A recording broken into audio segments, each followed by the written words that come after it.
Graça e a paz do nosso Senhor e Salvador Jesus Cristo. Aqui está o pastor Heitor Antônio da Silva, mais uma vez, presidente do Instituto Viva Brasil. Os irmãos vão acabar se acostumando comigo, estou sempre repetindo as mesmas coisas. Para anunciar este programa que visa a edificação, a preparação da igreja para um avivamento. Estamos buscando isso e orem, meus irmãos, para que Deus faça um grande avivamento, um enriquecimento de nossas igrejas, para que haja a possibilidade de um trabalho evangélico grandioso e crescendo nesta terra. Precisamos assumir as rédeas da evangelização das missões evangélicas no mundo. O mundo está morto em delitos e pecados. Alguém tem que fazer alguma coisa. Esse alguém é o povo de Deus, usado por Deus. E o programa Viva Brasil tem esse propósito: avivar as igrejas para pregar o evangelho com autoridade. Vamos ouvir a mensagem do Senhor nosso Deus para os nossos corações através do pastor Dr. Jeovar Paubel, ele que é preparado, pós-graduado, pastor de uma grande igreja aqui, uma palavra fácil, sincera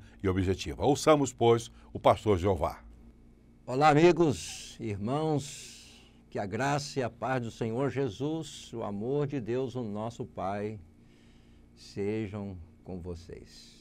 Que bom estarmos juntos aqui mais uma vez neste canal avivabrasil.com.br. Eu queria ler um trecho da Palavra de Deus que encontra-se lá no livro de Apocalipse ou Revelações, no capítulo 2, a partir do versículo 1.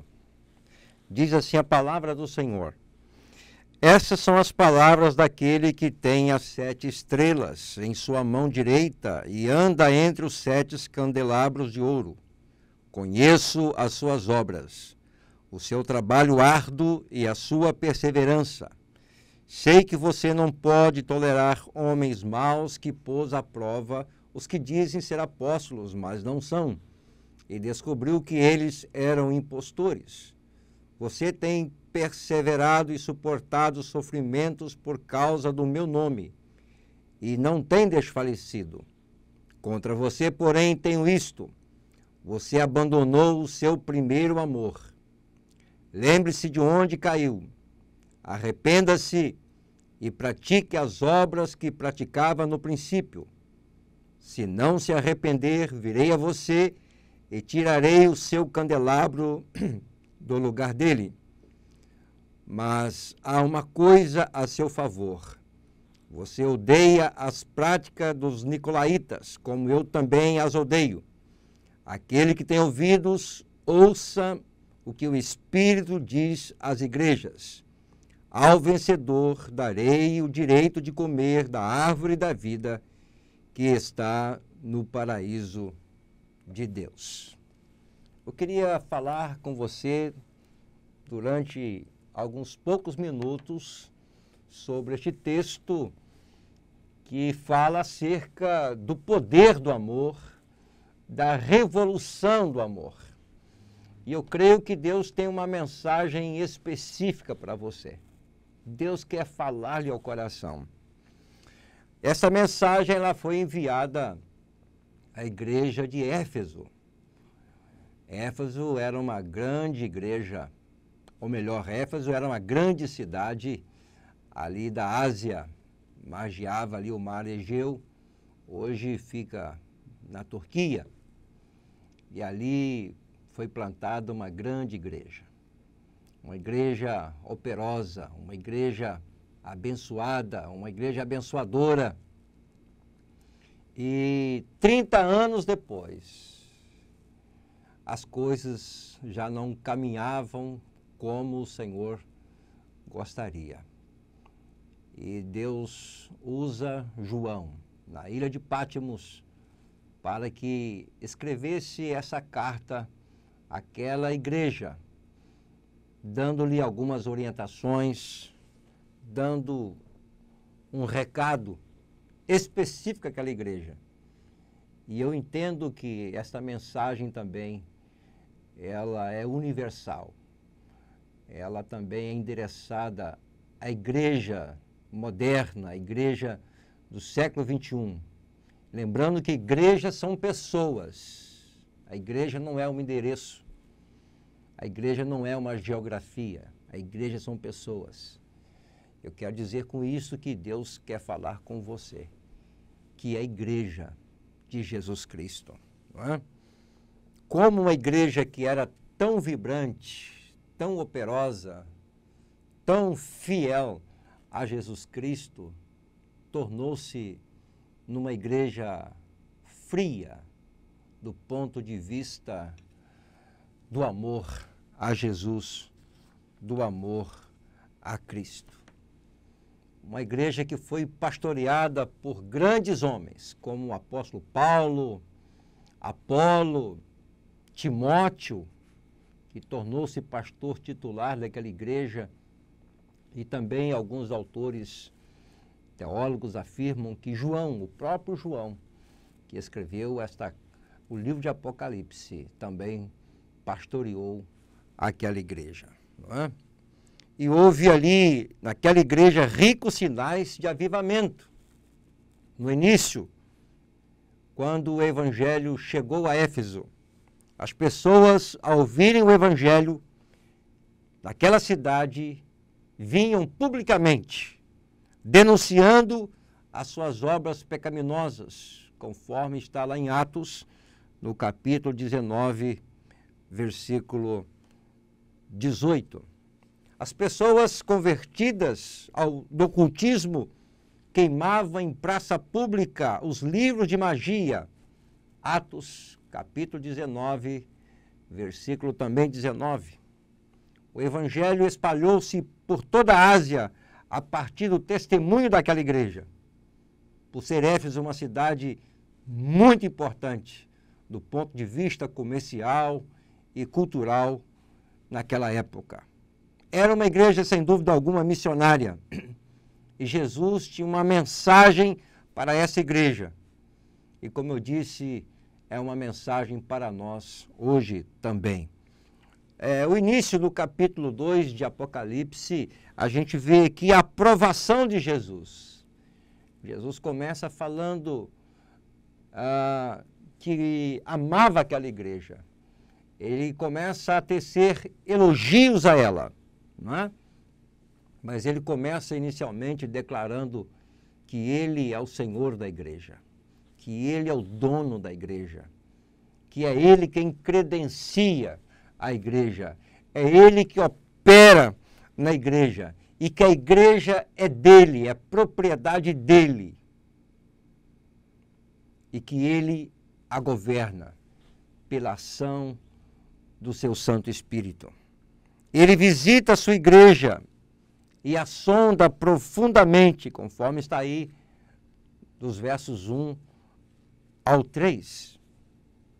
E Jesus olhou para a igreja de Éfeso e viu que ela estava se esfriando. Ele olhou também para a igreja de Esmirna e viu lá uma sinagoga de Satanás, onde a imoralidade era tolerada. Ele olhou para a igreja de Pérgamo e viu lá instalado o trono de Satanás. Na igreja de Tiatira, ele viu a tolerância da imoralidade de Jezabel.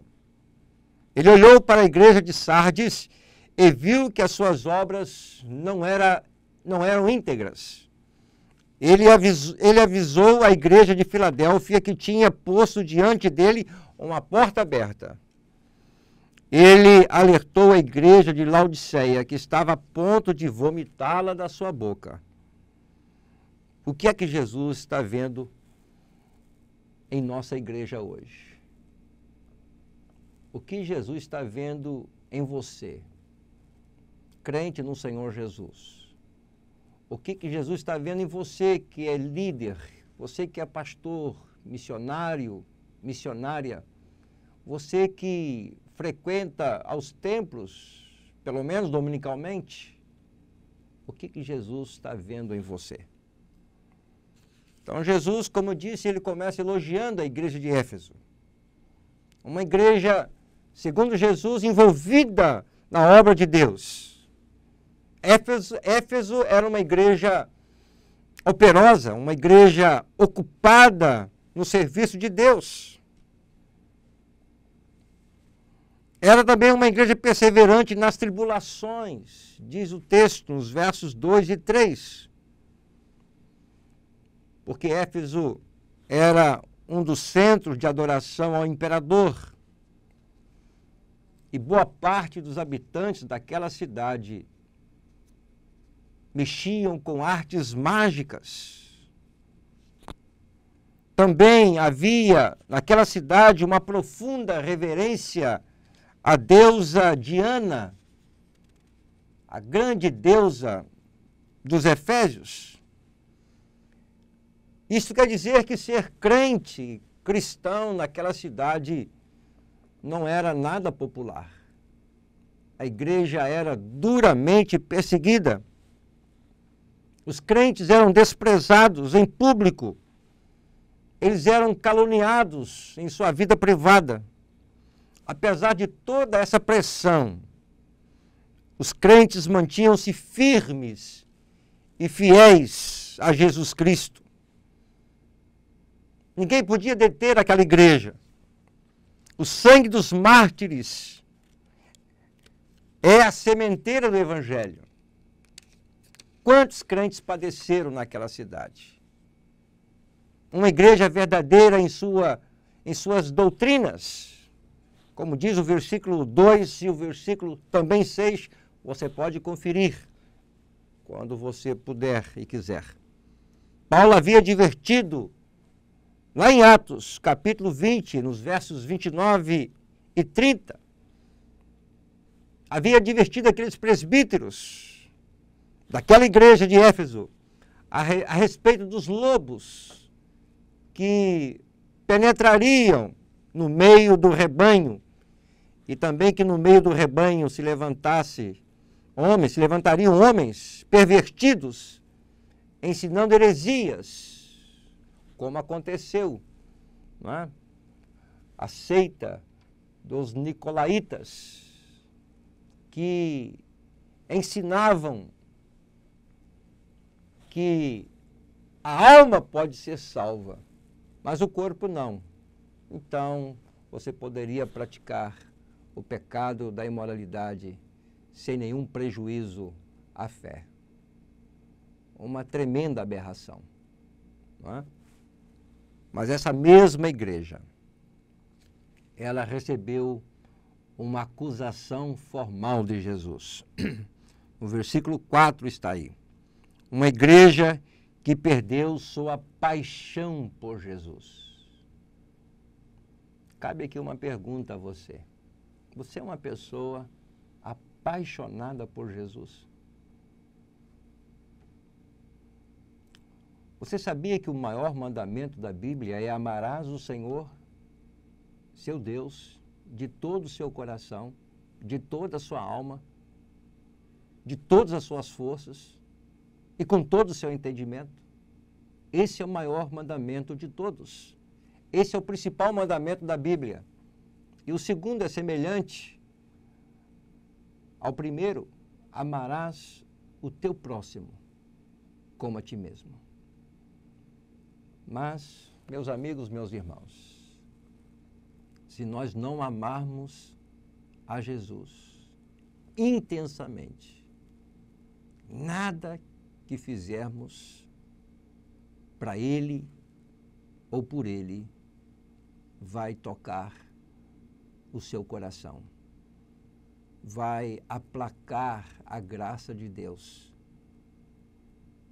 na sua vida, na minha vida. Quantas pessoas que, quando receberam a Jesus, ficaram apaixonados por Ele, falavam dele, pregavam o Evangelho com alegria, com satisfação, e o tempo foi passando e aquele amor que precisava ser alimentado foi se esfriando. A propósito, o Senhor Jesus, no seu sermão escatológico, em Mateus capítulo 24, ele sinaliza que uma das marcas do final dos tempos seria que o amor dos cristãos iria se esfriar. E é o que nós estamos vendo hoje em dia. E por multiplicar a iniquidade, disse Jesus, o amor de muitos esfriará. Será que o nosso amor pelo Senhor está se esfriando?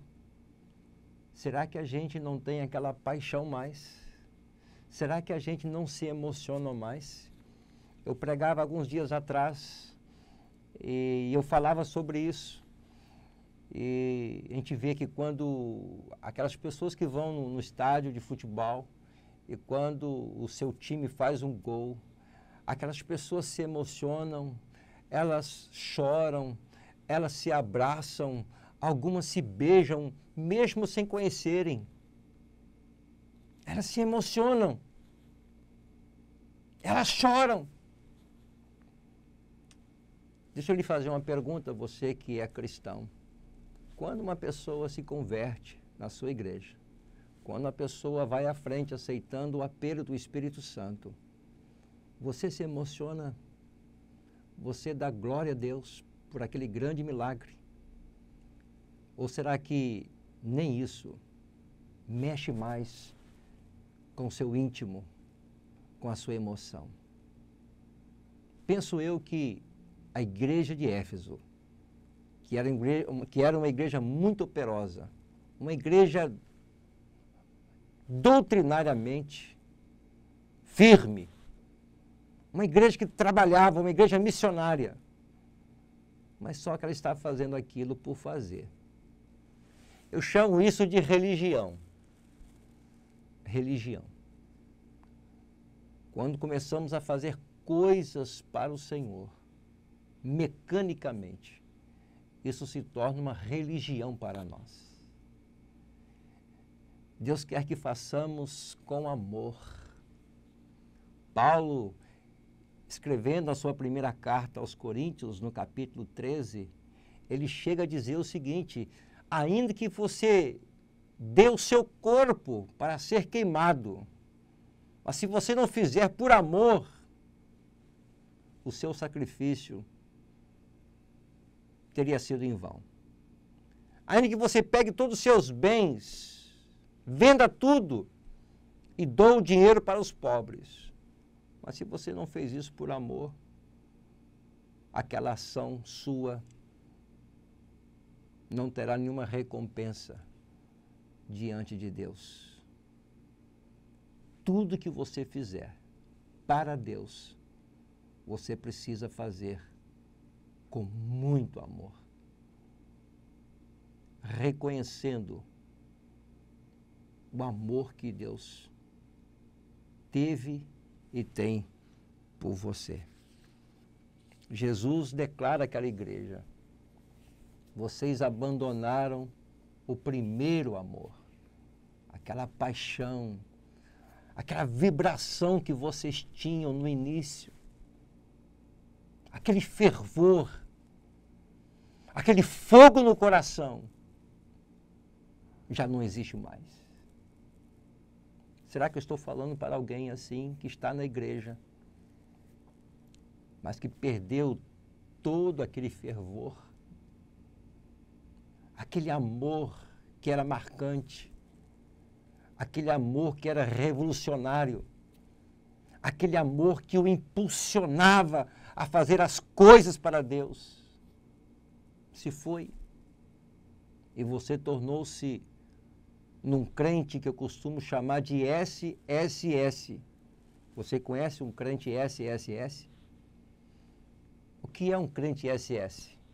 Salvo, sentado e satisfeito.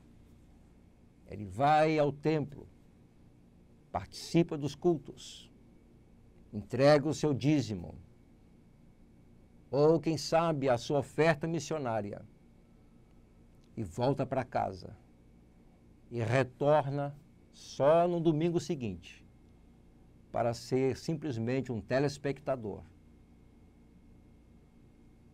para ouvir uma boa música, uma boa mensagem. Mas no decorrer da semana, não arde no seu coração aquele amor, aquela paixão por Jesus Cristo, aquele desejo quase que incontrolável de compartilhar a boa notícia aos seus amigos, aos seus colegas, aos seus parentes. Reflita sobre isso. Deus nos ama. E Ele quer que nós vivamos esse amor intensamente. Lá em João capítulo 13, salvo engano, versículo 1, João diz que Jesus nos amou até o fim. Ele nos amou até o fim, até a morte, né? Precisamos, então, fazer despertar em nós, claro que pela ação do Espírito Santo, esse amor. Porque, no meu entendimento, a marca número 1 de uma igreja cristã é a marca do amor. O Senhor Jesus disse aos seus discípulos: vocês serão conhecidos no mundo todo por causa do amor que vocês terão uns pelos outros. Lá em Jeremias, capítulo 2, versículo 2, lemos: lembro-me de ti, da tua afeição quando eras jovem, e do teu amor quando noiva, e de como me seguias no deserto, numa terra em que se não semeia. Então, no início, o povo de Israel amava a Deus, buscava a Deus. Com o passar do tempo, o povo abandonou a Deus. E aquilo trouxe muita tristeza no coração do Senhor. Interessante que a Bíblia diz que a igreja é a noiva de Cristo. Jesus o noivo, a igreja a noiva. Noivo e noivo está falando de casamento. Tem que haver uma relação de amor. O noivo sempre amará a noiva, a igreja. E a igreja, a noiva, terá que sempre devotar o amor, a obediência ao noivo. O noivo procura cortejar a sua noiva para voltar ao seu primeiro amor. O profeta Oséias é um retrato de Cristo nesse ardente desejo. Como está escrito: eis que eu a atrairei e levarei para o deserto e lhe falarei ao coração: desposar-te-ei comigo para sempre. Então, sem amor de verdade, sem um amor genuíno, jamais vamos agradar a Deus. Você pode fazer qualquer coisa para Deus, mas se você não o fizer por amor, de nada adiantará. A propósito, o que você está fazendo para Deus? Como fruto do seu amor a Ele, como gratidão a Ele, pelo grande amor que Ele teve por você. O que você está fazendo? Pense nisso. Pense nisso. E eu quero encerrar esta reflexão citando aquela ordem de Jesus aqui no texto. O Senhor Jesus, no versículo 5, ele diz que a igreja precisa arrepender-se. Essa foi uma ordem expressa do Senhor Jesus à igreja de Éfeso e também a nós, a igreja deste século. Nós precisamos nos arrepender e voltar ao primeiro amor, voltar àquela primeira paixão. Essa é a ordem que Jesus deixou para a sua igreja. Arrependa-se, arrependa-se. Arrependimento é uma mudança de atitude. Atitude é tudo. Atitude é tudo. Então, se você está vivendo uma vida religiosa politicamente correta. Parabéns.